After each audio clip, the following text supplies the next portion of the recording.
Hey YouTubers, Rob here for a look at another C64 game. This time we're looking at P.O.D, which stands for Proof of Destruction. Originally developed by Shaun Southern of Mr. Chip and later Magnetic Fields, and published by Mastertronic in '87. I accidentally started before I was ready, but as you can sort of see, the game is what looks like to start as a Centipede clone, but actually sort of evolves on its own way. The first thing I really like is you don't move like completely free form like you do in Centipede. Rather, you're restricted to the grid you can see on display. And the second thing is, you can see when I blew up, when you die or any of the enemies dies, their explosion actually breaks the grid, breaks the tracks. And while the grid heals itself, you actually get restricted from those areas. So it limits your movement around the grid, which I actually think adds to a bit of pressure.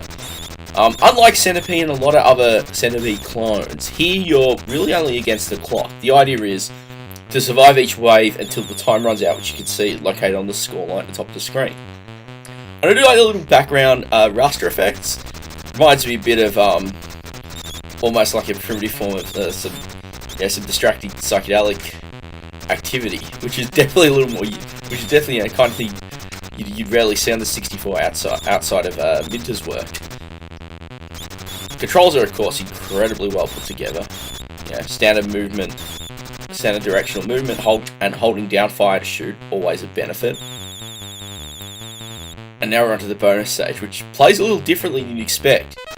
You have to just survive these enemies. You don't wait against the clock, which is really frustrating because you can actually die and lose lives here, which is personally not how I would have implemented this.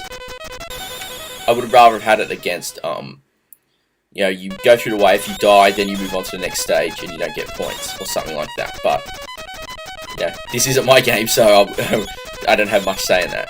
But I really like how smooth everything looks. Everything's smooth, the controls themselves handle great. I like the fact that there are some nice unique touches for enemies here. And being a Mastertronic published game, it was also incredibly cheap and cheery.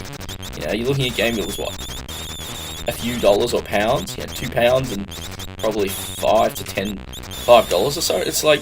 It's that perfect little budget, cheerful fun. It's put together nicely, it plays well, it looks good, sounds, the music is, it's not a incredibly high quality synth composition, but it's nice enough to serve as background for the game. I don't think I can complain in that regard. The game's a really nice, fun little challenge. It's definitely, good joystick reflexes, and it's that kind of thing you want when you just want a bit of time to just chill for fairly simple blaster, and this really supports that well. And I have to say, it's a game that if you are after that kind of momentary distraction blaster, totally recommend it. As aside, the reviews is actually I'd played it in the past through during emulators, but actually picked up a copy rather recently, so I thought, I'll go give it a review. It's a cheap enough buy, so it's actually cool to find these things in great condition. So I thought actually nice to do do some more games I owned as well. I definitely hadn't heard of this one back in the day, and if I had, I definitely would have put a lot of time into it, because it's just this. As terrible as I am at the moment, it's a really well done blaster. You have some good, like I said, good controls, nice graphics and sound, and it's everything you want. So yeah, it's about the furthest. This actually is about the furthest I've made it so far. And I guess you really do learn, like each level has enemies with different behaviours. And that's game over. And that's game over. So all in all, I really enjoyed P.O.D. The nice loading screen as well.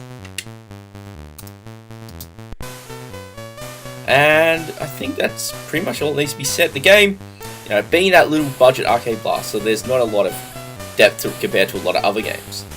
But here it's actually great fun and put together well. So yeah, definitely one I think you should check out.